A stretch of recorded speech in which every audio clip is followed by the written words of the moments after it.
Quero pedi-los que juntos tomemos a Bíblia para o Evangelho conforme Marcos. O capítulo é o de número 6. Nós estamos aqui para esta aula dentro do nosso seminário de crescimento espiritual, como sempre convocados pelo nosso pastor, bispo desta casa, objetivando que, em estando aqui como povo do Senhor, lendo e meditando na palavra de Deus, nós cresçamos um pouco mais na fé. Amém? Esse é o propósito. Eu quero ler com os amados irmãos, no capítulo de número 6 do Evangelho segundo escreveu Marcos, alguns versículos conforme eu for anunciando. Inicialmente, os versículos de número 30 até o versículo de número 34, diz-os assim: E os apóstolos ajuntaram-se a Jesus e contaram-lhe tudo, tanto o que tinham feito como o que tinham ensinado. E ele disse-lhes: Vinde vós aqui à parte, a um lugar deserto, e repousai um pouco. Porque havia muitos que iam e vinham, e não tinham tempo sequer para comer. E foram sós num barco para um lugar deserto. E a multidão viu-os partir, muitos os conheceram, e correram para lá a pé, de todas as cidades, e ali chegaram primeiro do que eles, e aproximavam-se deles. E Jesus, ao desembarcar, viu uma grande multidão, e teve compaixão deles, porque eram como ovelhas que não têm pastor, e começou a ensinar-lhes muitas coisas. Versículo de número 37. Ele, porém, respondendo, disse-lhes: Dá-lhes vós mesmo de comer. E eles disseram-lhe: Iremos nós e compraremos 200 dinheiros de pão para lhes darmos de comer? E ele disse-lhes: Quantos pães tendes? E de ver, e sabendo eles, disseram: 5 pães e 2 peixes. E ordenou-lhes que fizessem assentar a todos em grupos sobre a relva verde. E assentaram-se repartidos de 100 em 100 e de 50 em 50. Tomando ele os 5 pães e os 2 peixes, levantou os olhos ao céu e abençoou e partiu os pães e deu-os aos seus discípulos para que os pusesse diante deles. E partiu os 2 peixes por todos. E todos comeram e ficaram fartos. E levantaram 12 cestos cheios de pedaços de pão e de peixe. E os que comeram os pães eram quase 5.000 homens. Amém. Toma o seu lugar, por favor. Meus amados, eu penso que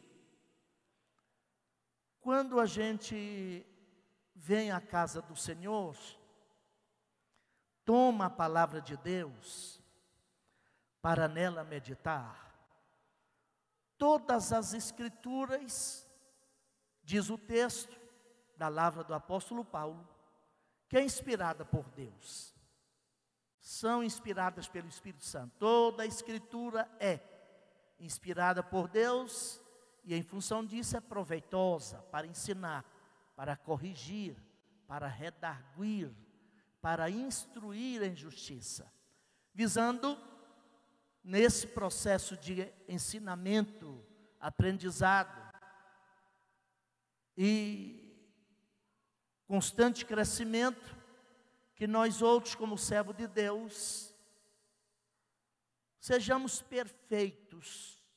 E perfeitos ali é adequados ao padrão, o teleios aqui, mas também perfeitamente habilitado para toda boa obra. Veja bem que o alvo de todo o ensino das Escrituras deve ser primeiramente trabalhar o nosso caráter. Não está dizendo que precisamos, num primeiro momento, buscar habilidades perfeitas. Elas são necessárias até. Nós precisamos delas. Mas elas são inúteis ou seriam inúteis se elas não forem resultado, consequência daquilo que somos como filhos de Deus. Para que o homem de Deus seja perfeito, depois perfeitamente habilitado ou hábil para alguma obra. E eu tomo esse texto aqui, porque ele fala do modo como Jesus lidava com situações de dificuldades, com situações de estresse, com situações de difícil administração. E é verdade que todos nós sabemos também que Jesus é o mestre por excelência. E o que ele fez, e o que ele ensinou, são lições práticas para a nossa vida, em especial nesses tempos tão difíceis que estamos atravessando, e para nós, a igreja, sabedores que somos de que são de fato os últimos dias, dias tenebrosos. E as Escrituras e o próprio Jesus Cristo não iludiu ninguém. Jamais a Bíblia disse que a travessia da igreja pelo mar da existência seria uma travessia tranquila, seria uma travessia segura, mas que ela enfrentaria turbulências, não é? E eu quero meditar com os irmãos desse texto, especialmente nesse contexto aqui, retirando daqui algumas verdades, algumas diretrizes de Deus em como lidar com as adversidades, as dificuldades e situações aparentemente inadministráveis da vida. Veja bem que eu comecei lendo com os irmãos, e os irmãos leram comigo a partir do versículo 30. Eu acho isso aqui importante para a gente entender, especialmente da narrativa de Marcos, o modo como Jesus, ou o Espírito Santo, dirigiu esse escritor, esse evangelista, que não era apóstolo, evidentemente, escrever este que foi o único milagre operado por Jesus, contado pelos 4 evangelistas. E que, num primeiro momento, parece ser uma coisa que não estava na agenda de Jesus para aquele dia.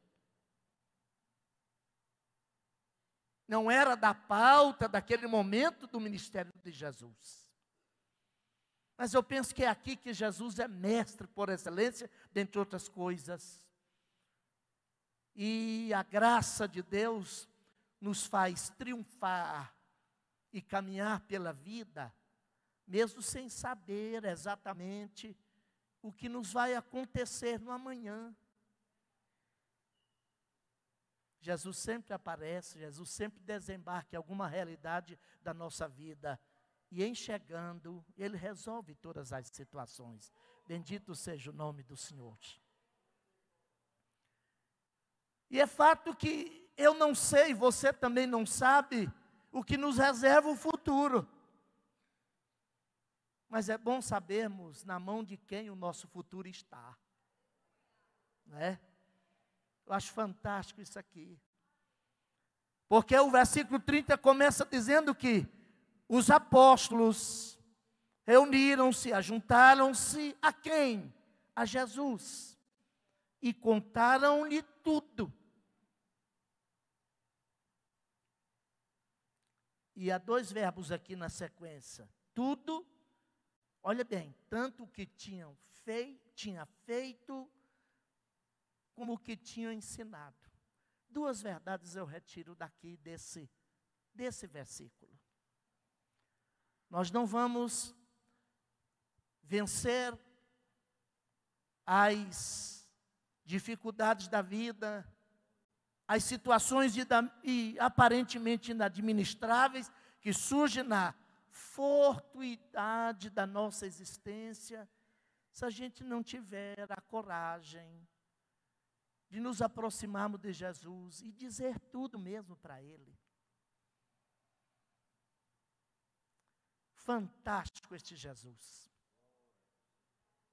Um dia Ele curou uma mulher que chegou para Ele na surdina, escondida, com uma intensa necessidade, não necessariamente urgente, porque a doença que ela tinha era uma doença crônica, poderia esperar mais um dia, 2 dias, talvez meses, porque ela já vivia aquele dilema, aquele drama há 12 anos. E ela saiu de casa com uma mentalização, com uma ideia na sua mente: eu vou aproximar de Jesus. Não sei se vou conseguir. Talvez por se sentir imunda, e de fato, pela lei, ela era cerimonialmente imunda, não poderia estar em ajuntamentos, muito menos ir à sinagoga. Mas ela, desejosa de alcançar a sua bênção, foi para onde Jesus estava. Oculta, ela se aproximou, oculta, ela tocou nas vestes de Jesus. Está aqui nesse evangelho, também no capítulo anterior aqui. Por isso que eu disse o contexto aqui. Parece que Jesus está dizendo que, se a gente quiser aprender dele essas lições, a gente precisa primar pela transparência. Não adianta você guardar baú fechado e trancafiado da sua vida para Jesus. É melhor ir abrindo logo. Até com ele não adianta mesmo. Não é? Tal qual ela chegara e tocara nas suas vestes, curada de pronto, ela já ia saindo. A Bíblia, aqui em Marcos capítulo 5, diz que Jesus para todo aquele cortejo, e olha que ele estava indo para atender, vamos dizer assim, a maior autoridade de Cafarnaum. Ele era o príncipe da sinagoga, Jairo, e tinha um nome, e essa que chega para ele, nem nome tinha. Porque a coisa mais horrível, quando a gente não tem essa abertura para Jesus, é quando a gente passa a ser reconhecido, ser chamado, ser visto por aquilo que nos faz sofrer, por aquilo que é a nossa dor, pelo estigma, às vezes ruim, que a sociedade coloca nas pessoas. Ela é chamada aqui na epígrafe, aliás também no texto, de a mulher do fluxo de sangue. Ela já ia indo embora, Jesus parou e pergunta: quem me tocou?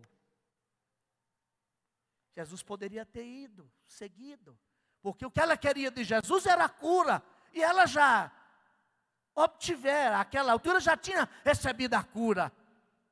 Mas Jesus queria ouvir dela, queria ver se ela era corajosa para sair da sombra da multidão e mostrar-se na transparência da luz gloriosa da presença desse Deus, luz que pervade a nossa alma e limpa os porões do nosso ser e nos dá força para prosseguir, quando a gente abre o baú para Ele. Engraçado, no português, na nossa gramática, pronome interrogativo não tem gênero, né? Mas no texto grego, na gramática grega, tem. Esse pronome interrogativo, quem, já está no feminino. Se você é estudante atento da Bíblia, você vai ver que nesse contexto aqui, diz que Jesus olhava em volta para ver aquela. Eu já sabia que era uma mulher, pelo menos. Aliás, sabia de tudo. Por isso que eu disse que não adianta a gente esconder dele. A gente vem com o fubá, ele já apresenta o bolo pronto, com cobertura e tudo. E a Bíblia diz que alguém diz para Jesus: Jesus, a multidão te aperta e tu dizes: quem me tocou? Jesus queria apenas que aquela mulher tivesse a coragem, porque a bênção total, a bênção plena que Deus quer para nós, implica de a gente se identificar, da gente sair da sombra da multidão. Deus conhece cada um de nós aqui. Deus quer ter um tete-a-tete conosco de vez em quando. Ele quer ouvir de nós. E não é apenas o nosso discurso, o nosso palavrório, que os verbos aqui dizem assim, olha, tudo que eles tinham feito, bem como o que tinha ensinado. Para Jesus parece que é muito mais importante o fazer do que o ensinar. Porque todo o ensinar que não redunda do fazer, vai fazer a gente ser hipócrita. Não é? Aí eles chegam, Jesus abre esse diálogo com a mulher. Ela chega, Jesus abre esse diálogo com a mulher. E a Bíblia diz que ela chega trêmula. Jesus só queria ouvir dela. Queria, mais uma vez vou repetir, perceber se ela tinha a coragem de sair da sombra da multidão e se identificar, se apresentar. Mas, coisa maravilhosa que aconteceu com ela. Ela chega escondida, enferma, estigmatizada, rotulada, fragilizada, sem nome, ir embora. Quando ela se apresenta, qual a primeira palavra de Jesus para ela? Doutor Paulo, filha, mudou muito. Então, quando Jesus chegar perto de ti, de nós, e pedir que a gente o leve para os porões da nossa vida, para o quarto escuro da nossa existência, pode levá-lo, pode, fique tranquilo. Ele vai chegar lá para te dignificar. Não é? Nesse mesmo capítulo 5 de Marcos, ele vai para a casa de Jairo. Jairo tinha um problema lá na família, e quem não tem? Uma menina de 12 anos, e ele chega para Jesus dizendo, a minha filha está com uma doença letal. Deixei ela em casa ao ponto de morrer, e na verdade ela veio a óbito, enquanto Jairo buscava ajuda. Mas observe que quando Jesus chega lá, Jesus seletiviza dentro do grupo que com ele estava, apenas 3 pessoas. Chama Jairo e a mãe da menina. Falou, eu sei, isso que você esconde no quarto das suas decepções, das suas dificuldades, das suas frustrações, não é para ser conhecido de todo mundo, mas você tem coragem de me levar no quarto escuro da sua vida? Vamos lá. Se a morte estiver lá, quando Jesus chega, ele arranca a morte de lá e deixa a vida. Bendito seja o nome do Senhor. Essa é a primeira verdade que eu preciso entender aqui desse texto. Mas há uma segunda verdade que esse texto nos coloca.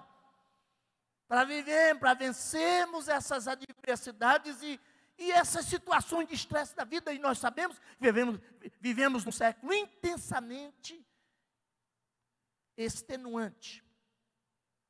Muitos de nós chegamos a cada final de dia, se não a cada final, ou no final de cada dia, em cada etapa da vida, extenuados das nossas forças e energias. Sabe qual é? Admita que você não é super-homem, você precisa de um tempo de descanso, de repouso. É aquilo que eu já disse aqui há poucos dias, acompanhei aí pela mídia, alguns 3 meses atrás, quando uma senhora, uma doutora aí, especializada em alguma área de sociologia, psicologia, convidada aí pela PUC, veio aqui dar um seminário, um simpósio, sei lá, para os professores aí, falando sobre o remédio contra o estresse, o hormônio da cura do estresse, que ela chamou de solitude. Estar a sós. E às vezes a sós consigo mesmo. E a oração é um recurso extraordinário para isso. Porque na oração a gente fala com Deus, mas às vezes fala com a gente também. Aquilo que os técnicos chamam de solilóquio, tá? Viu falar no solilóquio? É quando a gente discursa para a gente mesmo. Não é? Ele falou: rapaz, toma jeito. Se ajeite. Você vai continuar nessa rota?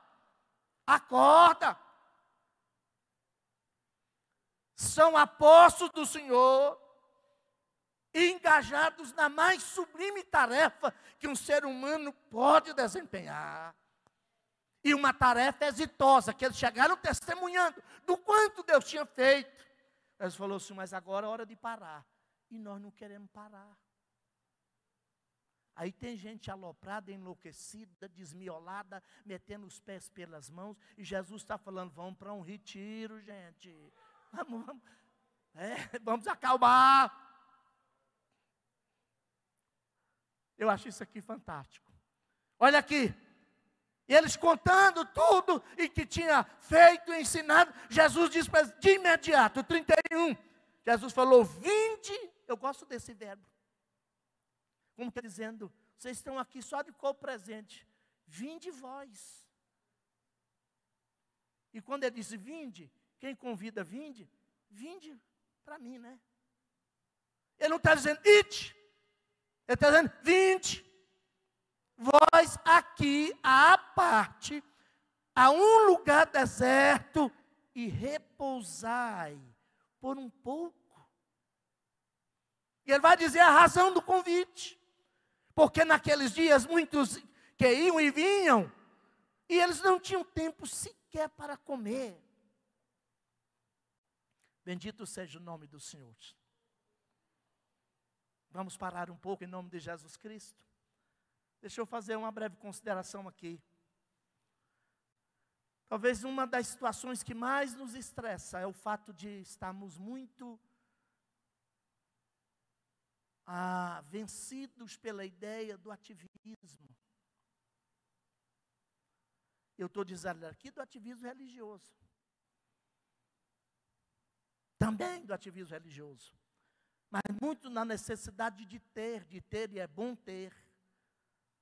Mas o ter só vai me fazer feliz se o que eu tenho nunca substituir o que eu sou. E o segredo de ser feliz com o que se tem é nunca deixar o ter nos ter, mas a gente ter sempre o ter como domínio sobre ele. E aí há pessoas que têm, mas nunca se satisfazem.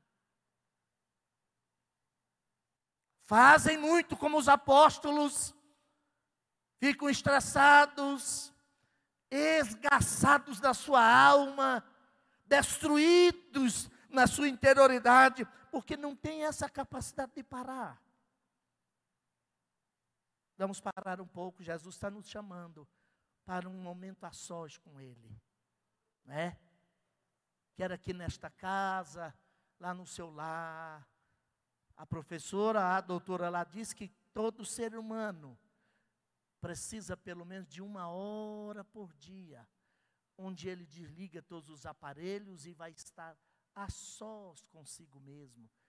E a gente sabe como cristão que não tem como, porque em qualquer situação que eu porventura estiver, Jesus vai estar lá, o Senhor vai estar lá. Mas ele respeita isso, né? Ele diz aqui, olha, para um lugar à parte. Vamos estar um pouco mais aquietados. É claro que eu preciso realizar e fazer na obra de Deus, fazer na minha vida, conquistar mais, mas essa preocupação em conquistar e com o conquistar não pode atrapalhar, não pode impedir esse momento de estar com Deus. Amém? Mas há uma terceira verdade que esse texto nos coloca aqui.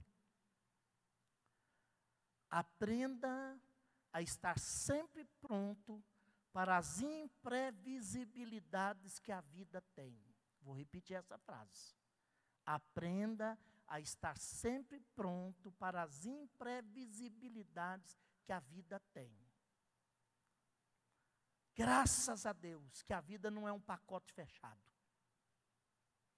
Deus é um Deus que trabalha na nossa vida a cada dia dentro da sua providência, e Ele já conhece tudo, do eterno passado ao eterno futuro, mas ele, embora sabedor de tudo, não entregou para nós um pacotinho assim, tá, tudo que vai acontecer com você, a vida seria uma tragédia. Meu Deus, eu já sei. Não, a vida tem imprevisíveis. A gente precisa aprender a lidar com eles. Veja bem, está no versículo de número 14. E os que... Não é 14, é o 33. E a multidão viu-os partir, e muitos os conheceram e correram para lá a pé, de todas as cidades, e chegaram lá primeiro do que eles, e aproximavam-se deles. Sabe, meu irmão, Jesus saiu da região de Cafarnaum, pegou um barco, navegou no sentido sudoeste para nordeste, para uma região que era chamada de Betsaida de Júlia. Quando ele chega lá, a multidão está lá. Mas Jesus sabia e está nos ensinando nesse texto aqui, a como lidar com esses imprevisíveis. Pode ser que muitos de nós aqui, ou alguém da nossa família, ou alguém dos nossos relacionamentos, estejam enfrentando situações nunca imaginadas, muito menos almejadas, jamais sonhadas. Mas eis que numa milha qualquer da estrada, um acidente aconteceu. Um casamento que acabou, um filho que se rebelou, um diagnóstico de uma enfermidade, sei lá, alguma coisa nessa situação. Vão pedir duas coisas aqui para Jesus. E o texto vai dizer no versículo 34. Engraçado que a Almeida atualizada vai dizer que ao desembarcar. Sabe por que a gente vence essas imprevisibilidades, essas situações não almejadas, não desejadas, que surgem na caminhada, na jornada da vida? Porque Jesus, não importa a situação, Ele sempre chega, Ele vai desembarcar aí. Talvez Jesus, ou se fosse alguns de nós, ou alguém que não tivesse a magnanimidade, o amor e aquela capacidade de resiliência que Jesus tinha.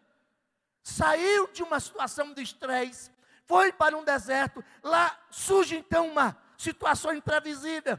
Jesus tivesse perguntado ao capitão do navio: o que você vê do outro lado lá? Ih, tem gente demais. Falou: então muda a rota.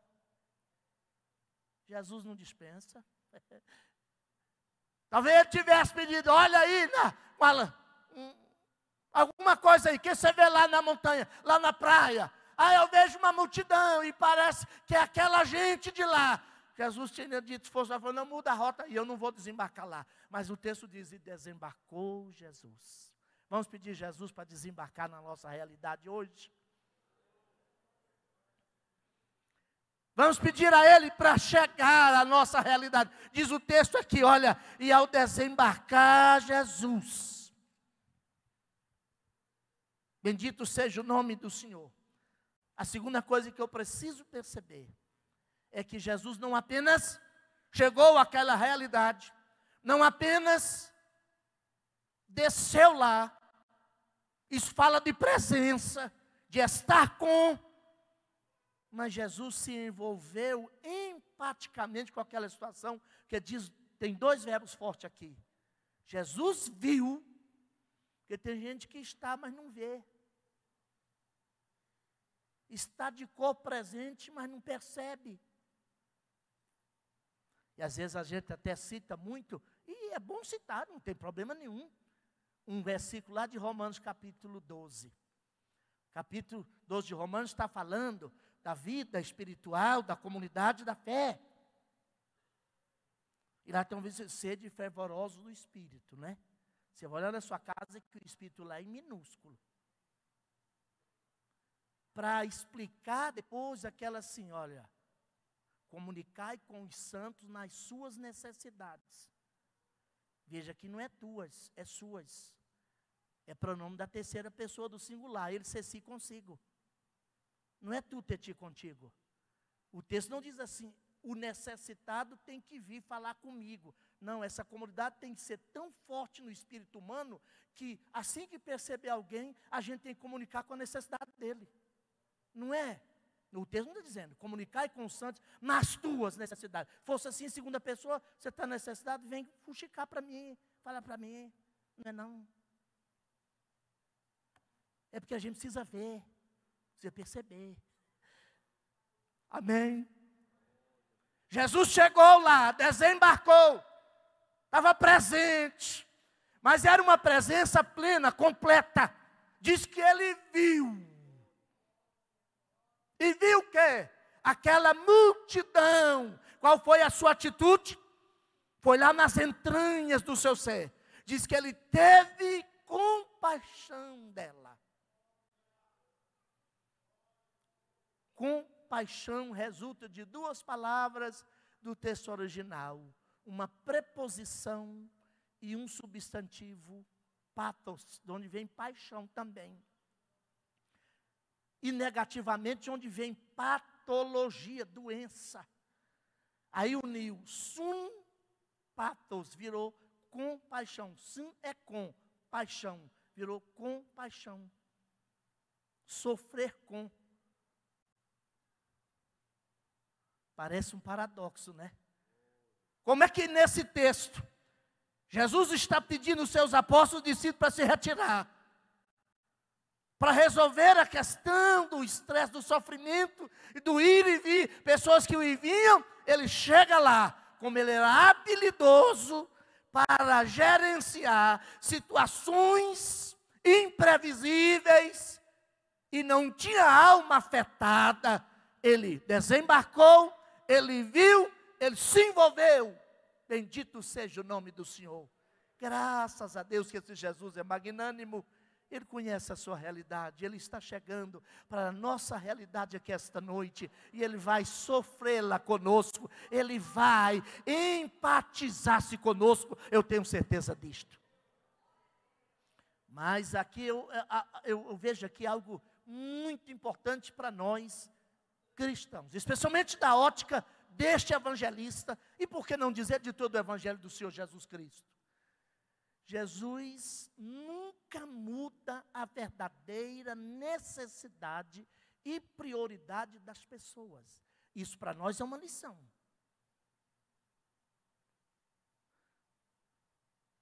E eu tenho dito isso aqui, os irmãos têm me ouvido, falar sempre, até repetitivamente. Porque Jesus falou de que a boca fala daquilo que o coração está cheio, de que o grande problema, ou grave problema do ser humano, reside nos porões do seu ser. Um teólogo americano chegou a dizer que a doença de que o gênero humano sofre, herdada do seu primeiro pai, não responde a tratamentos cosméticos. Ela exige incisão profunda, cirurgia profunda nos porões do seu ser. Jesus parece que não era da linha do marxismo socialista. Jesus não marcou uma bandeira vermelha lá, falou, vamos dar pão para essa gente. Não, ele até deu. Mas primeiro falou, ele viu aquela multidão de 3 perspectivas diferentes. Ovelha sem pastor, primeira necessidade espiritual. Porque não adianta lavar o sujeito por fora e tirá-lo da favela, se não tirar a favela dele. Não adianta botar dinheiro na mão dele, se não for curado no seu coração. Aí Jesus não viu essa multidão, não, coitadinho, vamos arrumar pão logo para essa gente, está com o estômago pegado na suã. As lombrigas estão brigando uma com a outra. Vamos arrumar logo o pão. Já não falou isso. Acho que isso é sintomático, nós precisamos aprender isso. A Bíblia diz que Jesus viu aquela multidão, primeiramente, da perspectiva espiritual. Porque quando o homem encontra com Deus e é atendido na sua necessidade prioritária e a sua maior necessidade, que é de caráter espiritual, fica mais fácil resolver as outras. Jesus não tivesse lidado com a questão espiritual, você acha que o garoto, sei lá quem, a Bíblia não diz quem, ia doar os 5 pães e o lanche dele para aquela tarde? Nem que a vaca tossisse. Não ia de jeito nenhum. Falei, não, isso aqui é meu. Quando Jesus leva Jacó para o Jaboque e quebra o orgulho dele, e ele que já tinha passado presente, assim, para aplacar a ira do Esaú, vou comprar o homem lá, comprar a consciência do homem, passa mais presente. E a Bíblia diz que ficou ele só no Val do Jaboque. E ele se atracou com Deus naquela noite toda lá, e a estrela d'alva já se levantava, e o anjo falou para ele, me deixa embora. Eu falei, não vou deixar o senhor embora não, enquanto tu não me abençoar. Você quer a bênção? Ele olhou para ele e falou assim, qual é o teu nome mesmo? Acho que eu disse, rapaz, não me fala nesse negócio não, eu estou fugindo de Jacó há 20 anos, e eu venho aqui, estou sozinho aqui, Eu iniciei falando que a gente precisa abrir o baú da vida para Jesus, né? Porque fica fácil, quando a gente encontra Deus no val, e a gente tem coragem de abrir o baú e confessar quem a gente é, o irmão já vem reconciliado, a gente já pode abraçar. E a gente já baixou as armas. Engraçado que Gênesis 33:9, e Jacó agora estava humilde, ele mandou presente e tal. Esaú até ficou com algum, mas Esaú falou para ele, olha rapaz, você devia ficar com o que é teu. Um pronome possessivo da segunda pessoa do singular aí, teu. Sabe o que ele estava dizendo? Quando a gente trata com o espiritual, pastor Luiz, tem coisa que não é só deixar para lá não, tem que prestar conta. Tem que fazer reparação. E hoje tem um evangelho aí que não vem do jeito que está e vai ficando do jeito que fica. O sujeito vem e conta maravilha e testemunho, os mais mirabolantes possível, mas nunca voltou para pagar o carnê da Casa Bahia. Cometeu crimes absurdos. Fez coisa horrível.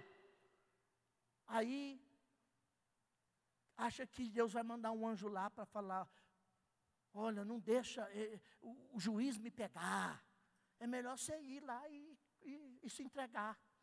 Deus vai fazer o milagre depois, mas continuar fugindo. Jacó, ao encontrar com Esaú falou para ele, fica com o que é teu. Sabe o que ele está dizendo? Aquilo que você tomou há 20 anos atrás não era teu, mas isso é teu, fica com o que é teu. Não estou atrás disso não. Mas isso tudo se resolveu porque eu já tinha encontrado Deus lá no Jaboque. Não é? Por isso que Jesus vê essa multidão aqui, primeiramente da necessidade espiritual, dizendo, olha, e Jesus viu a multidão aqui, primeiro da perspectiva de ovelhas sem pastor, a dimensão espiritual. Depois uma multidão que precisava também de uma certa organização. Da dimensão social. Jesus falou, mande essa gente se assentar em algum lugar aqui, depois de contá-los e separá-los em grupo de 100 em 100, de 50 em 50.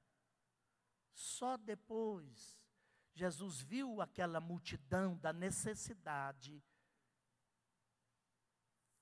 social também, mas de alimento físico. E aí a quarta e última verdade que eu tiro desse texto aqui, para mim é muito forte. Nós não vamos triunfar, vencer dessas adversidades, dessas situações de estressamento, de esgarçamento da nossa vida, se a gente não aprender a ser ponderado. Você tem o Espírito de Deus, mas não vai mais longe do que Deus te dê capacidade de ir, não. Não entra em briga que não é sua. Eu gosto de Jesus, que é o Filho de Deus, o Todo-Poderoso, aquele que tinha poder para operar todos os milagres, não fez todos os milagres que podia. Entendeu? Deus pode tudo, mas nem tudo que pode Ele faz. E alguém que pode tudo, é muito maior, quando abre mão do seu poder, do que quando usa do seu poder. Porque qualquer um de nós, quando a gente acha que está com a lãzinha e sobe numa lâmina, já quer proferir discurso. Sobe no sabuco, já quer cantar de galo. Aí o Deus Todo-Poderoso, que podia tudo, Aí ele falou, deixa comigo. Vou resolver isso aqui num estalo de dedo. Ele falou assim, quantos pães tendes? O que ele falou? Ide ver. O problema é que tem uma fé, me perdoe a franqueza. Mas eu vou falar com toda a responsabilidade para cima de mim. Uma fé que não é fé bíblica, é ilusão.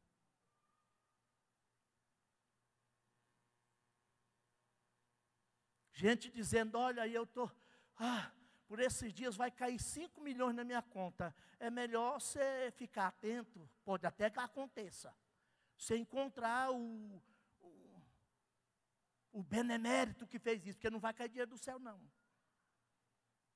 O céu não tem casa da moeda e anjo não conta dinheiro. Dinheiro é coisa daqui mesmo, é nossa.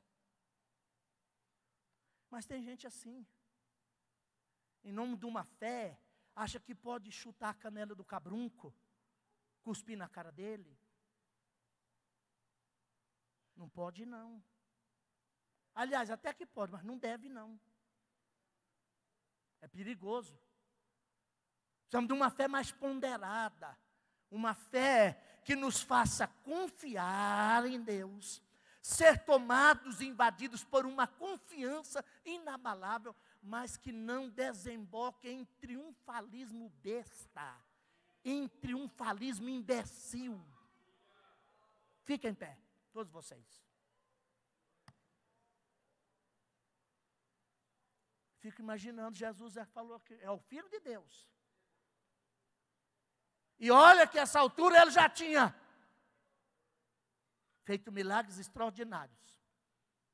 E tudo que Deus fizera, nele por ele é o verbo de Deus, fizera do nada. Aquela expressão que os teólogos gostam de usar, ex nihilo nihil fit.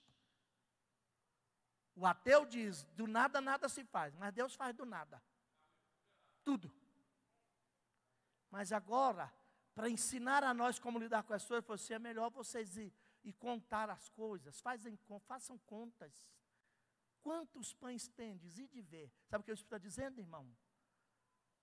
Se a gente está estressando porque gastou mais do que o orçamento, vamos acertar o orçamento. Né? Se a gente está com problemas de ordem de relacionamentos, porque a gente é briguento, é cri-cri demais, azedo, vamos melhorar. Podemos orar, devemos orar, mas às vezes é preciso mudar a atitude. Né? Antes de afirmar em nome de Deus alguma coisa, vamos aprender a ponderar. Ele falou, quantos pães tendes? E de ver. Aleluia. Eu sei que nosso mundo é assim estressante. Todos nós vivemos situações aqui e acolá, mas o Senhor Jesus está querendo de nós a capacidade de chegar para Ele com abertura de alma. Vamos falar para Ele esta noite tudo que a gente tem feito e ensinado. Abre o seu coração para Ele aí esta noite. Vamos permitir que esse Jesus Cristo chegue e desembarque na nossa realidade. E que Ele veja a exata necessidade que nós temos. Não mude a prioridade dele, em nome de Jesus, não mude a prioridade dele. Aquele moço que foi descido assim numa corda, era só para curar as pernas dele. Mas se Jesus tivesse só curado as pernas dele, ele tinha voltado para o mundão, para a gafieira, para o ponto de tráfico, e ficar a mesma pessoa. Os irmãos falaram assim, rapaz, perdoados são os seus pecados, viu? Aí o povo falou, o que é isso? Ele falou, porque a sua grande necessidade não é ter perna boa no primeiro momento, é ter perdão dos seus pecados.